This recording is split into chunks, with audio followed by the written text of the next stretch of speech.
Makamu wa Rais wa Jamhuri ya Muungano wa Tanzania, Mheshimiwa Emmanuel Nchimbi ametangaza uamuzi wa kustaafu siasa na utumishi wa umma. Nchimbi amesema hayo leo Agosti 25, 2026.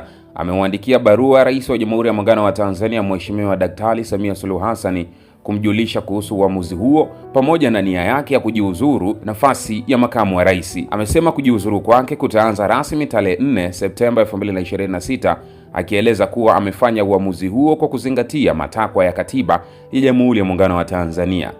Nchimbi ameeleza kuwa tarehe 27 Agosti 2025 alimwahidi Rais Samia kuwa angemsaidia yeye na taifa kwa uwezo wake wote na kwa uaminifu, huku akiahidi pia kuachia nafasi hiyo endapo rais angeona anahitaji makamu mwingine wa rais. Nimejiridhisha pasipo shaka kuwa Mheshimiwa Rais anatamani mabadiliko, hivyo nimeamua kutimiza ahadi yangu, amesema Mheshimiwa Nchimbi. Aidha, amemshukuru Rais wa Jamhuri ya Muungano wa Tanzania Daktari Samia Suluhu Hassan pamoja na Chama cha Mapinduzi CCM kwa imani walioionyesha kwake, huku akiwashukuru wa Tanzania kwa ushirikiano waliompa wakati wote aliokuwa katika utumishi wa umma. Nchimbi amesisitiza kuwa pamoja na kustaafu siasa na utumishi wa umma, ataendelea kuwa raia mwema wa Tanzania.